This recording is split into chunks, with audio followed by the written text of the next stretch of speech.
Imagina uma profecia, uma mensagem de fé e alertas políticos seríssimos que não surgiram agora nas manchetes de jornais, mas sim num lugar remoto do Brasil quase um século atrás. Uma mensagem que só agora está recebendo seu mais alto reconhecimento.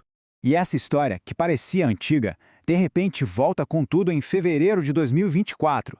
É quando o Vaticano, lá de Roma, volta os seus olhos para uma humilde freira brasileira, conectando aquele passado distante diretamente com o nosso presente.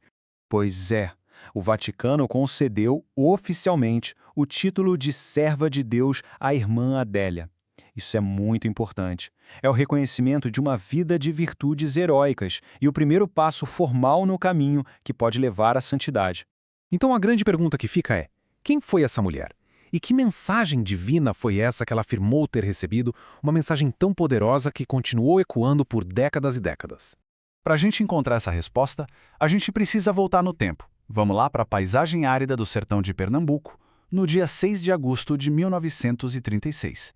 É aqui que tudo começa. Pensa na cena.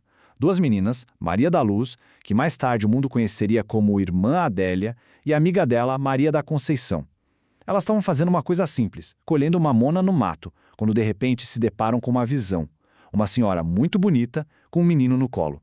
E essa aparição, que se apresentou como a Mãe da Graça, não trouxe uma mensagem qualquer de consolo, não. Pelo contrário, foi um aviso severo e urgente. Ela falou de 3 castigos enviados por Deus que viriam sobre o Brasil a menos que o povo se voltasse para a oração e para a penitência. E não parou por aí. Conforme as aparições se repetiam, a mensagem ia ficando cada vez mais específica, mais clara, ligando aquele alerta espiritual a uma ameaça que os relatos históricos descrevem como bem real, bem política. Os pontos centrais eram muito claros. Primeiro, a ameaça desses 3 grandes castigos.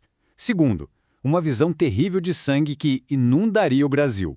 E terceiro, a identificação explícita de uma ideologia como a grande ameaça, o comunismo. Segundo a aparição, ele traria um sofrimento imenso para o povo, em especial para padres e bispos. Bom, diante de uma alegação tão séria, a diocese local agiu com toda a prudência necessária. Eles nomearam um padre alemão, muito rigoroso, o padre José Kerle, para investigar a fundo o que as meninas estavam dizendo. E o método de investigação dele foi pensado justamente para não deixar nenhuma dúvida, para eliminar qualquer chance de fraude. As meninas foram interrogadas separadamente para ver se as histórias batiam.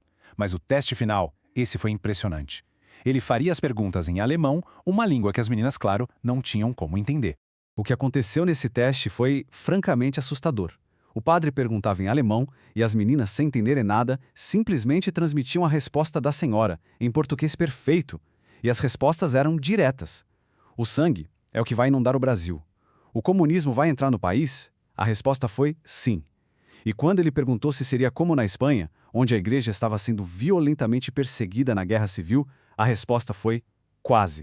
Com o passar das décadas, os estudiosos dessa aparição começaram a ligar os pontos.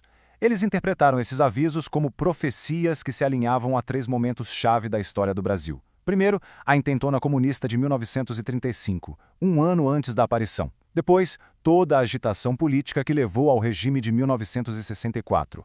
E, mais recentemente, a ascensão de movimentos políticos ligados ao Foro de São Paulo.